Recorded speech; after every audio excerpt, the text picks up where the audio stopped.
வணக்கம். இது people English series. இந்த வீடியோல நாம thereby, therefore, thereof, therein and thereafter இதையெல்லாம் எப்படி இங்கிலீஷ்ல யூஸ் பண்றது அப்படின்னு தெரிஞ்சுக்க போறோம். ஏற்கனவே நம்ம hereby, hereinafter, hereafter இதை பத்திலாம் ஒரு தனி வீடியோ போட்டிருக்கோம். அதே மாதிரி நம்ம வேர் இன், வேர் அப்பான் இதை பத்திலாம் நம்ம தனி வீடியோல பார்க்கலாம். ஸோ நம்ம ஃபர்ஸ்ட் தேர் பைல இருந்து ஸ்டார்ட் பண்ணலாம். தேர் பை அப்படின்னா காஸ் அண்ட் ரிசல்ட், ஒரு விஷயம் அதன் மூலமாக இது இப்படி ஆணுச்சு அப்படின்னு சொல்றதுக்கு தான் நம்ம தேர் பை யூஸ் பண்ணுவோம். சோ இதன் வழியாக, இதன் வாயிலாக, இந்த முறையில் அப்படிலாம் சொல்றதுக்கு நம்ம தேர் பை யூஸ் பண்ணுவோம். இப்போ ஒருத்தவங்க சொல்றாங்க இந்த ட்ரிங்க் ஹார்ட் அட்டாக்க வராம ப்ரிவென்ட் பண்ணும் அப்படின்னு சொல்றாங்க. எப்படி அப்படின்னு கேட்டா, இந்த ட்ரிங்கை குடிச்சீங்கன்னா நீங்க ரத்தத்துல இருக்கிற அந்த ஸ்டிக்கினஸ், பிசுபிசுப்பு தன்மை கொஞ்சம் குறையும். அதன் மூலமாக ஹார்ட் அட்டாக் வர்றதை இது தடுக்கிறது. சோ அதன் மூலமாக அப்படின்னு சொல்றோம் இல்லையா, அதுக்கு தான் நம்ம தேர் பையை யூஸ் பண்ண போறோம். So இந்த drink blood less sticky ஆக்கும். So this drink makes the blood less sticky. அதன் மூலமாக thereby prevents the chances of heart attack. அதே மாதிரி ஒருத்தர் எப்பவுமே ரொம்ப ஸ்ட்ரைட் ஃபார்வர்டா இருப்பாரு, ரொம்ப சின்சியரா இருப்பாரு, ஹானஸ்டா இருப்பாரு. சோ இந்த குணத்தின் மூலமாக, இதன் மூலமாக அவர் ஹையர் அபிஷியல்ஸோட நம்பிக்கையை அவர் பெறுகிறார். So he is usually straightforward and sincere, thereby gains the confidence of higher officials இல்ல higher authorities. எப்படி வேணா நம்ம சொல்லலாம். சோ நம்ம திரும்ப ஒரு தடவை ஹீன் போடணும்னு அவசியம் இல்லை thereby பக்கத்துல. அதே மாதிரி இன்னொரு விஷயம் என்னன்னா, நம்ம அண்டு கூட யூஸ் பண்ணலாம் இடையில. சோ அந்த மாதிரி அண்டு யூஸ் பண்ணோம்னா இந்த கமா யூஸ் பண்ண மாட்டோம். இல்லைன்னா இந்த இடத்துல thereby-க்கு முன்னாடி நம்ம ஒரு கமாவை யூஸ் பண்ணணும். அடுத்து நம்ம பார்க்க போறது therefore. therefore அப்படின்னா என்னன்னா, எனவே, அதனால், இந்த அர்த்தத்துலதான் நம்ம therefore யூஸ் பண்ணுவோம். பட் நிறைய பேரு therefore-க்கும் thereby-க்கும் கன்ஃபியூஸ் பண்ணிப்பாங்க. சோ இந்த therefore-ஓட கடைசி எக்ஸாம்பிள்ல நம்ம ரெண்டத்தையும் கம்பேர் பண்ணலாம். சோ therefore அப்படிங்கிறப்போ எனவே, அதனால் அப்படின்னு நம்ம சொன்னோம் இல்லையா. சோ ஹாட்டா இருக்கு வெதர் ரொம்ப ஹாட்டா இருந்தாலே நம்ம ரொம்ப கம்ஃபர்டபுளா தான் ட்ரெஸ் பண்ணிக்கணும்னு நினைப்போம். சோ அவர் ஷார்ட்ஸ் மற்றும் டிஷர்ட் அணிந்திருந்தார் அப்படின்னு நம்ம சொல்ல போறோம். So the weather was hot, therefore he wore shorts and a t-shirt. So இந்த இடத்துல நம்ம therefore-ன்றப்போ எனவே, அதனால், சோ அந்த மாதிரி மீனிங்ல தான் நம்ம therefore யூஸ் பண்றோம். அதே மாதிரி ஒருத்தர் ரொம்ப நல்லா இருக்கும் அவரோட லெக்சர், ஆனா இன்னைக்கு அவரோடது நல்லா இல்ல, அவரோட பிரசன்டேஷன் அவ்வளவு பெஸ்டா இல்ல அப்படின்னு சொல்றப்போ, இல்ல அவருக்கு அந்த டாபிக்கை பத்தி ஒரு கிளியரான ஐடியா இல்ல, அதனாலதான் அவரால் ஒரு நல்ல பிரசன்டேஷனை இன்னைக்கு கொடுக்க முடியல அப்படின்னு நம்ம சொல்ல போறோம். சோ அவருக்கு அதை பத்தின ஒரு ஐடியா இல்ல அப்படின்றப்போ he does not have a clear idea of the topic. Therefore, எனவே அப்படி சொல்றதுக்கு தான். So therefore he could not make the best presentation. அடுத்த எக்ஸாம்பிள், இந்த எக்ஸாம்பிள் கொஞ்சம் கவனிச்சுக்கோங்க. ஒரு பிளேயர் இருக்காரு, அவர் ஆக்சிடென்ட்ல காயமடைந்தார், அதனால இந்த போட்டியில அவரால் பங்கேற்க முடியவில்லை. சோ நம்ம அதனாலன்னு சொல்லியிருக்கோம், அதனால நம்ம therefore யூஸ் பண்ண போறோம். He got injured in an accident, therefore he could not participate in this match. இப்ப இதே விஷயத்துக்கும் thereby வச்சு சொல்றதானா இது எப்படி இருக்கும் அப்படின்னா, நம்ம thereby நினைச்சோம் அதன் மூலம் அப்படின்னு நம்ம சொன்னோம் இல்லையா. சோ அவர் ஒரு விபத்துல காயமடைந்தார், அதன் மூலமாக இந்த போட்டியில் பங்கேற்கும் வாய்ப்பை இழந்தார் அப்படின்னு நம்ம சொல்றோம். சோ ரெண்டுக்குமான சென்டென்ஸ்ல உள்ள டிஃபரன்ஸ் பாத்துக்கோங்க. So he got injured in an accident, thereby losing the opportunity to participate in this match. So thereby-ங்கிறப்போ ஒரு விஷயம் நடந்தது, அதோட ரிசல்ட் என்ன அப்படின்னு சொல்றதுக்கு தான் நம்ம thereby-யை யூஸ் பண்ணுவோம். சோ இந்த இடத்துல அவர் ஆக்சிடென்ட் ஆனிச்சு, அதன் மூலமாக அதோட ரிசல்ட் அவரால் இதுல பார்ட்டிசிபேட் பண்ண முடியல அப்படின்ற மாதிரி தான் நம்ம thereby-யை யூஸ் பண்ணுவோம். அடுத்து நம்ம பார்க்க போறது thereof. thereof அப்படின்றதுக்கு கரெக்டா ஒரு எக்ஸாக்ட் தமிழ் மீனிங் சொல்ல முடியாது.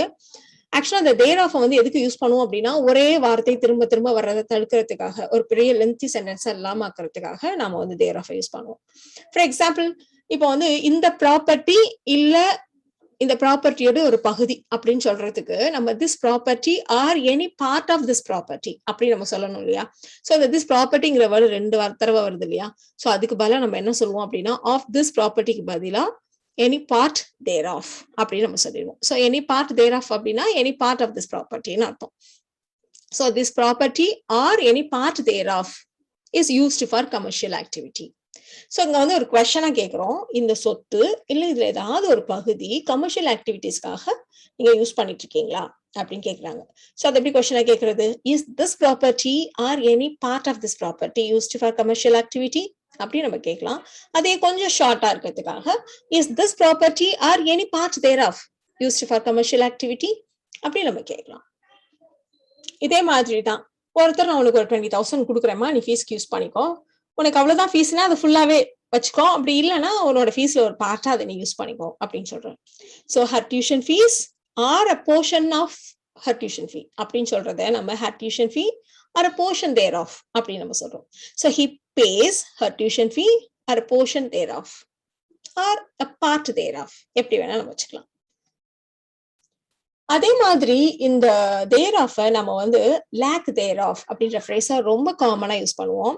இப்போ மணி, பணம் இல்ல அதனுடைய பற்றாக்குறை, சக்சஸ் அல்ல அது இல்லாமல் இருத்தல், நாலேஜ் இல்ல அது இல்லாம இருத்தல், இப்படி சொல்றதுக்கு நம்ம money or a lack thereof, success or a lack thereof, knowledge or a lack thereof இந்த மாதிரி எல்லாம் நம்ம யூஸ் பண்ணுவோம்.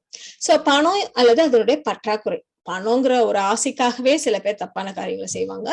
இல்லைன்னா பணம் இல்லாத குறைக்கு பாவம் என்ன செய்யறது, அதுக்காக சில விஷயங்களை செய்வாங்க. சோ இந்த மாதிரி சொல்றதுக்கு money or a lack thereof can influence people to do some really bad things.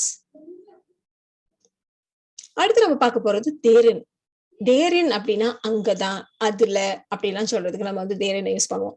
நம்ம பேசிட்டே வரோம் ஒரு விஷயத்த, இப்ப கொஞ்சம் முன்னாடி சொல்ற ஒரு விஷயத்துல அங்கதான், அதுலதான் அப்படின்னு சொல்றதுக்கு. சோ ஒரு பிளேஸ பத்தின விஷயமா இருக்கலாம், இல்ல ஒரு சம்பவமா இருக்கலாம், இல்லைன்னா ஒரு டைமா இருக்கலாம். இதெல்லாம் நம்ம அப்பதான் மென்ஷன் பண்ணிருப்போம். திரும்ப சொல்றப்ப அங்கதான், அதுலதான் அப்படின்னு சொல்றதுக்கு நம்ம வந்து therein யூஸ் பண்ணுவோம். இப்போ நீங்க வந்து ஒரு கான்ட்ராக்ட் இருக்கு, அந்த கான்ட்ராக்டையும் அதுல இருக்கிற சப்செக்ஷன்ஸையும் நீங்க ரொம்ப கவனமா படிங்க அப்படின்னு சொல்ல போறோம். So read the contract and sections contained therein carefully. அதில் கொடுக்கப்பட்டுள்ள sections. So read the contract and sections contained therein carefully. இது வந்து ரொம்ப காமனா சொல்றது என்ன அப்படின்னா, இப்போ பேசிட்டே வரீங்க, அங்கதான் பிரச்சனையே இருக்கு, the problem lies therein அப்படி நம்ம சொல்லுவோம். அதே மாதிரி பாத்தீங்கன்னா, எங்களுக்கு ஒரு ancestral ப்ராப்பர்ட்டி இருக்கு, ஒரு பழைய வீடு இருக்கு எங்க நேட்டிவ்ல, எங்க அம்மாவோட சந்தோஷமே அதுலதான் அடங்கி இருக்கு அப்படின்னு சொல்றதுக்கு, அதுலதான் இப்பதான் ஒரு விஷயத்த பத்தி சொன்னோம் இல்லையா, சோ அந்த இடத்துலதான் அப்படின்னு சொல்றதுக்கு தான். ஒரு பிளேஸையோ ஒரு சம்பவமோ இல்ல ஒரு டைமோ நம்ம பேசிட்டே இருப்போம், அங்கதான் அப்படின்னு சொல்றதுக்கு தான் நம்ம அந்த therein யூஸ் பண்ணுவோம். So we have an old house in our native, my mom's happiness lies therein. அடுத்து நம்ம பார்க்க போறது thereafter. thereafter அப்படின்னா அதே மாதிரி ஒரு டைமையோ ஒரு சம்பவத்தையோ சொல்லி அதுக்கப்புறம் அப்படின்னு சொல்றதுக்கு, சோ அதன் பிறகுன்னு சொல்றதுக்கு. சோ நீங்க ஃபர்ஸ்ட் 3 months இங்கதான் வேலை பார்ப்பீங்க, அதுக்கப்புறமா பெங்களூர்ல அப்படின்னு நம்ம சொல்ல போறோம். So for the first 3 months you will be working here and thereafter in Bangalore. So thereafterங்கிறப்போ அந்த 3 மாசத்துக்கு அப்புறம், அதன் பிறகு அப்படின்னு சொல்றதுக்கு. சோ thereafterன்றது ரொம்ப சிம்பிளான ஒரு டேர்ம் யூஸ் பண்றதுக்கு. அதே மாதிரி நீங்க ஒருத்தவங்களுடைய லைஃப் ஹிஸ்டரி இல்ல ஒருத்தவங்களுடைய பயோகிராஃபி எல்லாம் படிக்கிறப்ப, அவங்க பிரான்ஸ்ல தான் பிறந்தாங்க, ஆனா அவங்க பிறந்தது கொஞ்ச நாள்லயே அவங்க வந்து வேற கண்ட்ரிக்கு போயிட்டாங்க, இந்த மாதிரி நம்ம நிறைய படிச்சிருப்போம். So Sophie was born in France, but shortly thereafter her family moved to the United States. So இந்த இடத்துல நம்ம என்ன சொல்லணும்னா, அவங்க பிறந்த கொஞ்ச நாள்லயே அவங்க வந்து யுனைடெட் ஸ்டேட்ஸ்க்கு போயிட்டாங்க. So Sophie was born in France, but shortly thereafter her family moved to the United States. So இந்த வீடியோல நாம therein, thereby, thereafter இந்த மாதிரியான phrases பத்திலாம், இந்த மாதிரியான terms பத்திலாம் இதெல்லாம் எப்படி இங்கிலீஷ்ல யூஸ் பண்றது அப்படின்னு தெரிஞ்சுக்கிட்டோம். இது எல்லாமே கொஞ்சம் அட்வான்ஸ்ட் ஸ்ட்ரக்சர்ல நிறைய நியூஸ் பேப்பர்ல, புக்ஸ்ல, கான்ட்ராக்ட், லீகல் அக்ரிமெண்ட்ஸ் இதெல்லாம் நீங்க படிக்கிறப்போ இது உங்களுக்கு ரொம்ப யூஸ்ஃபுல்லா இருக்கும். So thank you so much.